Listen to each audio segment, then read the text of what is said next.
नमस्कार, मैं हूं श्रद्धा। आप देख रहे न्यूज 18 मध्य प्रदेश छत्तीसगढ़ और बुलेटिन की शुरुआत बड़ी खबर के साथ करेंगे। रायपुर से इस वक्त की बड़ी खबर, कोरोना वैक्सीन को लेकर ये बड़ी खबर है। छत्तीसगढ़ को मिला 3,23,000 वैक्सीन। 3,23,000 वैक्सीन मिली है छत्तीसगढ़ को। कल दोपहर के बाद राजधानी पहुंचेगी ये वैक्सीन।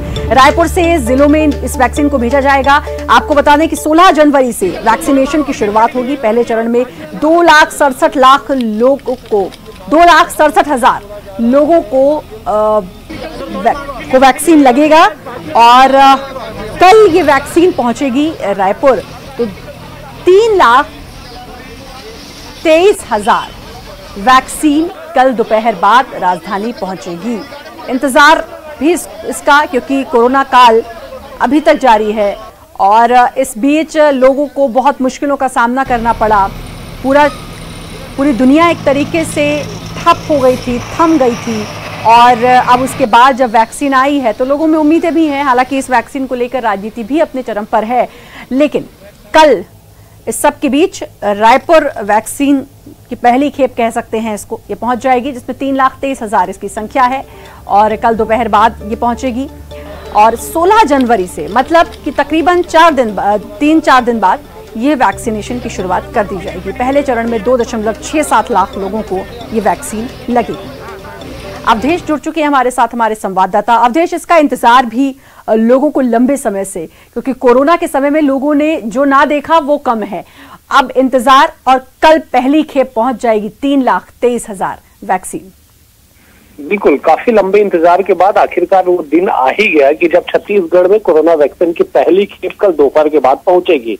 केंद्र सरकार की ओर से 3,23,000 डोज देने की जो अनुमति है वो दे दी गई है। तमाम जो डोज है, जो वैक्सीन है, उसे लेके एयर कार्गो है वो कल रायपुर पहुंचेगी और उसके बाद जो जिले में जो वितरण का काम है वो 2 दिनों के भीतर किया जाना है, क्योंकि 16 तारीख से ही वैक्सीनेशन होना है। अब पहले चरण में जिन 2,67,000 लोगों को वैक्सीनेशन किया जाना है उन सभी का चिन्हांकित उनका कर लिया गया है और जो कोविन पोर्टल है उसके माध्यम से रजिस्ट्रेशन कर लिया गया है। 99 केंद्रों पे पहले चरण में जो तमाम जो शासकीय मेडिकल कॉलेज है, स्वास्थ्य केंद्र है, जिला अस्पताल है, उनके माध्यम से ही वैक्सीनेशन। हालांकि 16 जनवरी से इसकी शुरुआत हो रही है, लेकिन आज मुख्यमंत्री भूपेश बघेल ने कहा कि भाई पहले वैक्सीनेशन नेताओं को, केंद्रीय मंत्रियों को लगवानी चाहिए। बिल्कुल, देखिए, जिस तरह से कोवैक्सीन, जो भारत देश में निर्मित कोवैक्सीन है, उसको लेके लगातार विवाद की स्थिति बनती नजर आ रही है। 3 दिन पहले ही टी.एस. सिंहदेव जो स्वास्थ्य मंत्री हैं सूबे के, उन्होंने ट्वीट करके साफ तौर पे कहा था कि उस वैक्सीन को हम छत्तीसगढ़ में अलाउ नहीं करेंगे। और इसके बाद बार बार ये मांग उठने लगे, वैक्सीन की विश्वसनीयता पे जब सवाल उठने लगे, तब जाके मुख्यमंत्री के द्वारा चाहे कह सकते हैं कि कटाक्ष के रूप में या फिर उनके समर्थन के रूप में कहा गया कि विश्वास बढ़ाने के लिए, जनता में वैक्सीन के प्रति विश्वास बढ़े, इसलिए पहले केंद्रीय मंत्रियों को लगना चाहिए। और उन्होंने इस बात का भी जिक्र किया कि छत्तीसगढ़ जब वैक्सीन आए तो सबसे पहले मुख्यमंत्री को लगे, तमाम मंत्रियों को लगे और उसके बाद लोगों को लगे, ताकि लोगों के मन में विश्वास जागृत हो। लेकिन तमाम चीजों के बीच सबसे बड़ी बात यही है, श्रद्धा, कि कल जो कोविशील्ड कंपनी है, उस कंपनी के जो है वो 3,23,000 वैक्सीन छत्तीसगढ़ पहुंच जाएगी, जो लगना शुरू हो जाएगा। लेकिन फिलहाल ये कहा जा सकता है कि तमाम राजनीतिक बयानबाजियों और राजनीति के बीच में भ्रम की स्थिति में फिलहाल ये है कि कोवैक्सीन, जिसको सब्स्टिट्यूट के तौर पे रखा गया था, वो फिलहाल छत्तीसगढ़ नहीं आ रहा है, जिस वजह से जो विवाद की स्थिति थी वो फिलहाल थमती हुई नजर आ रही है। जी, बहुत बहुत शुक्रिया आपका अवधेश, तमाम जानकारी देने के लिए। कोरोना वैक्सीनेशन को लेकर प्रदेश के स्वास्थ्य मंत्री टी.एस. सिंहदेव के बाद सीएम भूपेश बघेल ने उसकी विश्वसनीयता पर सवाल खड़े किए हैं। उन्होंने कहा कि वैक्सीन को लेकर जो लोगों के मन में आशंका है उसको दूर करने के लिए पहले पीएम अपने केंद्रीय मंत्रियों को वैक्सीन लगवाएं, जिससे जनता के बीच एक अच्छा संदेश जाएगा और उसकी विश्वसनीयता बनी रहेगी। विश्वसनीयता कायम रखने की जिम्मेदारी केंद्र सरकार की ही है। प्रधानमंत्री जी कह रहे हैं तो देश में यदि पहला कोरोना वैक्सीन लगे तो फिर वहीं शुरू होना चाहिए, दिल्ली में जो कितने केंद्रीय मंत्री हैं उनसे, तो लोगों में विश्वास भी जगेगा। ये बात भी सही है अपनी जगह। दूसरी बात है, राज्य में आए तो ठीक है, मुख्यमंत्री से लेके पूरे मंत्रिमंडल लगाए, ये जनता की डिमांड है। प्रधानमंत्री जी कह रहे हैं कि भाई पहले उन लोगों को लगना चाहिए जो कोरोना वॉरियर हैं, कोरोना से जो लड़ रहे हैं, जो हमारे स्वास्थ्य कर्मी हैं, सबसे पहले उनको लगना चाहिए। तो दोनों अपने अपनी जगह सही हैं। यदि केंद्रीय मंत्रिमंडल के लोग चाहते हैं लगाना तो बहुत ज्यादा नहीं, 60-70 लोग हैं, लगा के उदाहरण पेश कर सकते हैं। तो ये तो भारत सरकार की जिम्मेदारी है कि विश्वसनीयता कायम रहे। और जो दरें हैं, दुनिया भर में जो दरें हैं उसमें बहुत अंतर है। कहीं 5,000 है, कहीं 2,000 है, कहीं 1,000 है, कहीं 700 रुपया है। तो ये जो अंतर है उसके भी क्या वो क्वालिटी में अंतर है, क्या है, तो ये सब बहुत सारे तमाम बातें हैं। लेकिन भारत सरकार के जो प्रोटोकॉल है उसका हम लोग पालन कर रहे हैं। और इस वक्त की बड़ी खबर रायपुर से, सीएम भूपेश बघेल का महाराष्ट्र का दौरा, कल 2 दिवसीय महाराष्ट्र दौरे पर होंगे रवाना। मालपानी लॉन संगमनेर में कार्यक्रम है जहां वो शामिल होंगे। शिरडी साईं बाबा मंदिर के भी दर्शन वो करेंगे। 2 दिवसीय दौरा है। कल महाराष्ट्र दौरे के लिए रवाना होंगे मुख्यमंत्री भूपेश बघेल। आपको बता दें कि यहां वो मालपानी लॉन संगमनेर कार्यक्रम में शामिल होंगे, साथ ही शिरडी साईं बाबा मंदिर के भी दर्शन करेंगे।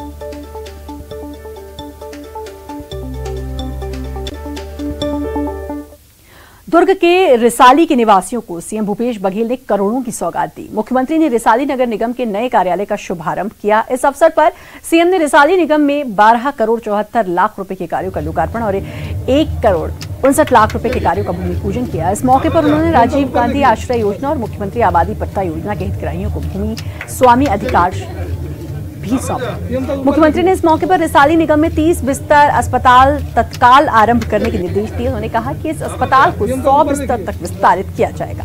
इसके साथ ही रिसाली में आउटडोर स्टेडियम भी बनाया जाएगा।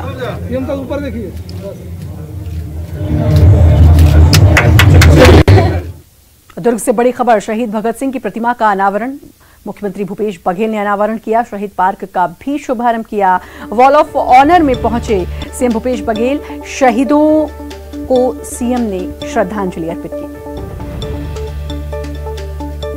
तो ये बड़ी खबर दुर्ग से, जहां मुख्यमंत्री भूपेश बघेल ने भगत सिंह की प्रतिमा का अनावरण किया, साथ ही शहीद पार्क का भी शुभारंभ किया और शहीदों को मुख्यमंत्री ने श्रद्धांजलि दिया।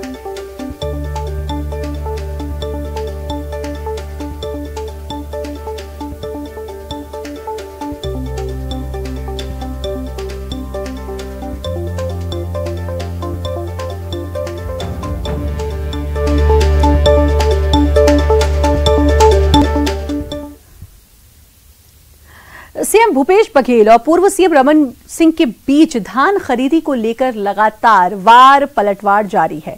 रमन सिंह ने ट्वीट कर कहा कि हर झूठ को आईना दिखाएंगे, अब सवाल तो पूछे जाएंगे। इसके साथ ही युवाओं से किए गए वादों को भी उन्होंने सीएम को याद दिलाया, जिस पर सीएम भूपेश बघेल ने पलटवार किया और पलटवार करते हुए कहा कि सवाल तो दिल्ली वालों से पूछना चाहिए कि आखिर छत्तीसगढ़ को पर्याप्त बारदाना क्यों नहीं मिला।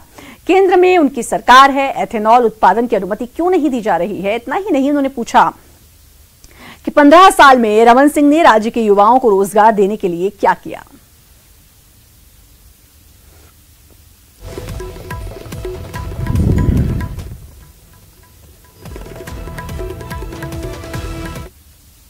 दिल्ली वालों से पूछना चाहिए, वो बुरा क्यों मानते हैं। रमन सिंह जब सवाल पूछे तो बुरा क्यों मान जाते थे। तो सवाल इस बात का है कि वो बारदाना क्यों नहीं दिए। सवाल इस बात का है कि 60 लाख मीट्रिक टन के सहमति के बाद केवल 24 लाख टन की अनुमति क्यों दी गई है। सवाल तो ये है कि एथेनॉल के लिए हम लोग मांग किए हैं, अभी तक मिला क्यों नहीं। सवाल रमन सिंह से है कि वो बोनस का समर्थन करते हैं कि विरोध करते हैं।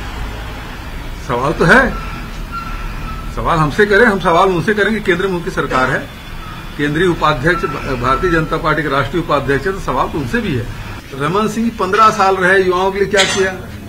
15 साल 1998 के बाद तो पहली बार तो शिक्षकों की भर्ती हुई, असिस्टेंट प्रोफेसर के खाली पद थे, वो उसकी भर्ती हमने शुरू की। पुलिस की भर्ती अब शुरू करेंगे। तो और उसके बाद वो यहाँ उद्योग मत लगे तो उन्होंने बैन लगा दिया था, तो हमने शुरू की। और आज देखिए 10 राज्य हैं टॉप 10, उसमें हम भी हैं। तो हम उद्योग लगाएंगे तो लोगों को रोजगार मिलेगा कि नहीं मिलेगा। तो हम तो लगातार युवाओं के रोजगार के लिए सतत प्रयासरत हैं। वो केवल भावनात्मक बात करते हैं, उनको कोई लेना देना नहीं विवेकानंद जी से या उनके विचारों से। ये निवेश इसलिए लाया गया है कि यहाँ के लोगों को रोजगार मिले। यहाँ हमने इस प्रकार से पॉलिसी बनाई 2019 कि ज्यादा से ज्यादा उद्योगपतियों को हम आकर्षित कर सके और हमारे विभिन्न क्षेत्र जहाँ कोई भी उद्योग नहीं लगा उन जिलों में भी उद्योग लगेंगे तो निश्चित रूप से लोगों को रोजगार मिलेगा। महाराष्ट्र के वर्धा आश्रम में प्रशिक्षण लेने के लिए छत्तीसगढ़ प्रदेश कांग्रेस अध्यक्ष मोहन मरकाम, कांग्रेस प्रदेश प्रभारी पीएल पुनिया और सह प्रभारी चंदन यादव के साथ कुल 85 पदाधिकारियों ने आज अनुशासित दिनचर्या के साथ प्रशिक्षण की शुरुआत की। सबसे पहले शांति भवन में सुबह प्रार्थना में शामिल हुए, उसके बाद खेतों में जाकर श्रमदान किया। इसके तहत साफ सफाई की गई और स्वच्छता का संकल्प लिया गया। गौशाला और बाग बगीचों में भी गायों की सेवा और साफ सफाई की गई। शाम में प्रार्थना सभा में भी शामिल हुए। कांग्रेस नेताओं के वर्धा दौरे पर बीजेपी ने सवाल उठाया है।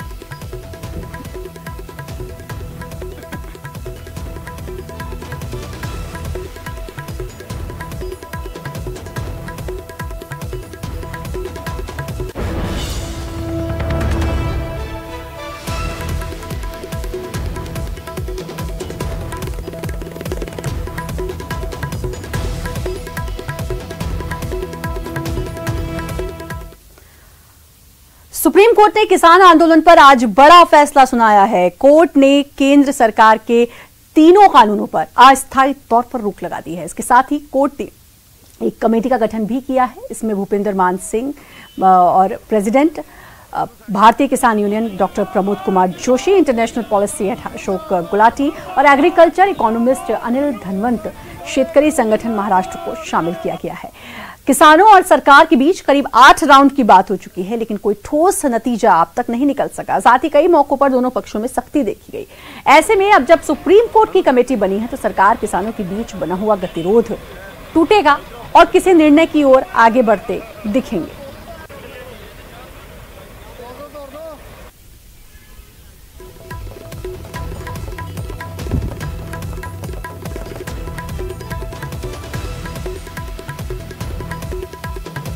जो काम या जो निर्देश माननीय उच्चतम न्यायालय ने दिया है उसका पालन भारत सरकार को करना चाहिए। तीनों काले कानून हैं उसको वापस लेना चाहिए।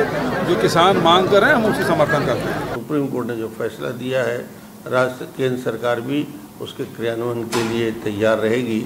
तो मुझे लगता है ये बहुत अच्छा सुप्रीम कोर्ट का फैसला है, सुप्रीम कोर्ट का निर्देश है और इस आधार पे अब मुझे लगता है कि जो किसान लंबे समय से आंदोलनरत थे अब वो चर्चा के लिए सामने आएंगे और समाधान की ओर आगे बढ़ेंगे। सुप्रीम कोर्ट के द्वारा तीनों कृषि कानूनों के अंतरिम रोक का हम स्वागत करते हैं, लेकिन यह फौरी राहत है। जब तक यह काले कानून रद्द नहीं होंगे तब तक किसानों को राहत नहीं मिलने वाली। देश का किसान आंदोलित है, किसान चाहते हैं इन कानूनों को रद्द किया जाए, इन कानूनों के प्रावधानों को रद्द किया जाए। लेकिन सुप्रीम कोर्ट के इस फैसले के बाद उम्मीद की एक किरण जगी है, क्योंकि मोदी सरकार तो हठधर्मिता पड़ी हुई है। दोनों पक्ष को रखने के बाद में, दोनों पक्ष को सुनने के बाद में जो कमेटी सिफारिश करेगी और जो भी निर्णय होगा सरकार उसका पालन करेगी। इसलिए एक अच्छा मार्ग प्रशस्त हुआ है। मैं इसके लिए सुप्रीम कोर्ट के जो आदेश हुआ है मैं उसका स्वागत करता हूं। वक्त एक छोटे से ब्रेक का है, जल्द हाजिर।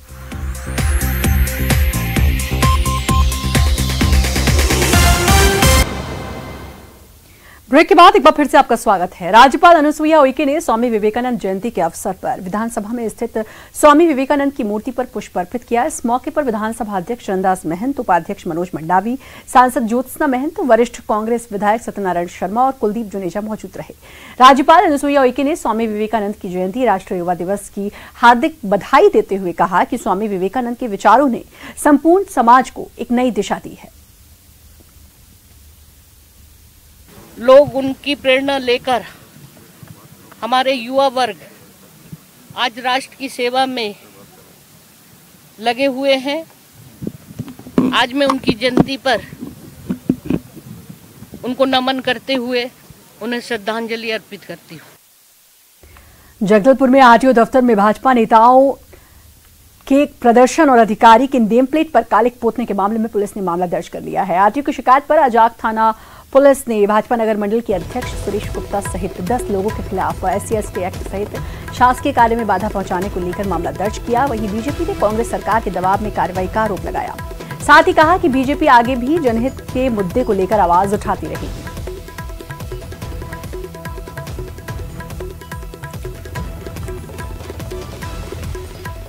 केंद्र सरकार के खिलाफ छत्तीसगढ़ में युवा कांग्रेस के कार्यकर्ताओं ने प्रदर्शन किया। मकसद धान किसान के मुद्दे को लेकर केंद्र सरकार को घेरना। तस्वीरें आपको दिखाते हैं बालोद, धमतरी, रायपुर, बीजापुर और कोंडागांव की। बालोद में युवा कांग्रेस ने कांग्रेस भवन से रैली निकालकर भाजपा कार्यालय और भाजपा जिला अध्यक्ष के निवास का घेराव कर थाली बजाकर विरोध प्रदर्शन किया। तो राजधानी रायपुर में NSUI ने बूथ पॉलिश कर केंद्र सरकार के खिलाफ नारेबाजी की।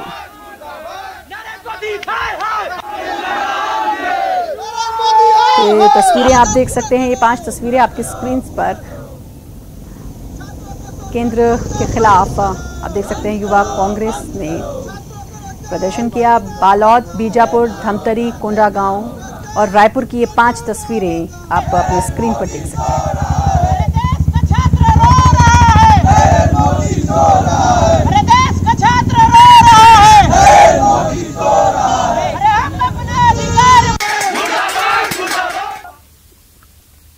जगदलपुर में पाइपलाइन मरम्मत के चलते 2 दिन पानी की सप्लाई प्रभावित रहेगी। नगर निगम के द्वारा जिला कोर्ट से वन विद्यालय गीदम रोड के इलाके में पाइपलाइन शिफ्टिंग का काम किया जा रहा है, जिसके चलते मंगलवार और बुधवार 2 दिनों तक शहर में 10 वार्डों में पानी की सप्लाई बाधित रहेगी। वहीं वार्ड पार्षदों के माध्यम से वार्डों में टैंकरों की व्यवस्था भी की जा रही है। तो उसमें सेकेंड हाफ में 2 दिन में काम पूरा हो जाएगा। उसके बाद फिर वापस से नए पाइपलाइन से लोगों को पानी टंकी में पानी मिलना चालू हो जाएगा और सुविधा ना हो, इसीलिए हमने जैसे पार्षदों को भी और बाकी जनता को भी सूचित किया है कि कहीं पर दिक्कत होती है तो पानी का टैंकर जो है निगम का वो लगातार उस एरिया में सेकेंड हाफ में भेजा जाएगा। और बड़ी खबर बीजापुर से, नक्सलियों ने सरेंडर किया। 3 नक्सलियों ने आत्मसमर्पण किया है। CRPF और DIG और SP के सामने सरेंडर किया। तीनों नक्सली जगरगुंडा इलाके में सक्रिय थे और अब इन तीनों नक्सलियों ने आत्मसमर्पण कर दिया है। CRPF के DIG और SP के सामने इन्होंने सरेंडर किया।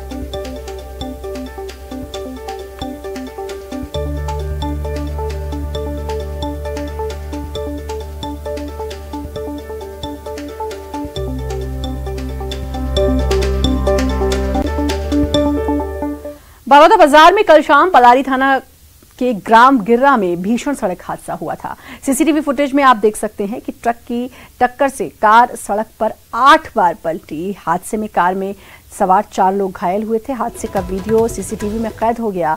हादसे का वीडियो अब सोशल मीडिया पर वायरल हो रहा है।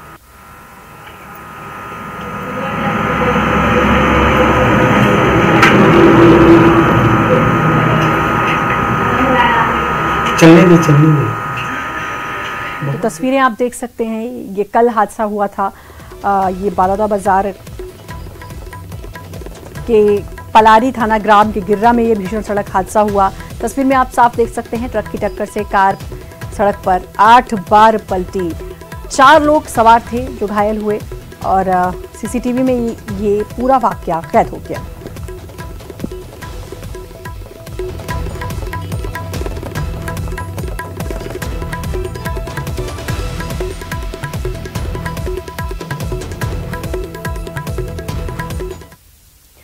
जांजगीर चांपा में नाबालिग को बंधक बनाकर दुष्कर्म करने वाले 2 आरोपियों को पुलिस ने गिरफ्तार किया है। आरोपी बाइक पर जबरन लड़की को ले गए और उसके साथ दुष्कर्म किया। आरोपी के खिलाफ पॉक्सो एक्ट के तहत सहित अन्य धाराओं में मामला दर्ज कर उन्हें जेल भेज दिया गया है। जशपुर के सन्ना में हॉस्टल अधीक्षिका के पुत्र और उसके दोस्त ने 2 नाबालिग किशोरियों को हॉस्टल में ले जाकर दुष्कर्म की कोशिश की और किशोरियों को शराब पिलाने और उनका अश्लील वीडियो बनाने की भी कोशिश की। घटना के अगले दिन हॉस्टल अधीक्षिका और उसके पति ने दोनों किशोरियों पर चोरी करने की नीयत से छात्रावास में घुसने का आरोप लगाकर उनकी पिटाई की। पुलिस ने अब आश्रम अधीक्षिका और उसके पति, पुत्र और एक और युवक के खिलाफ मामला दर्ज कर लिया है।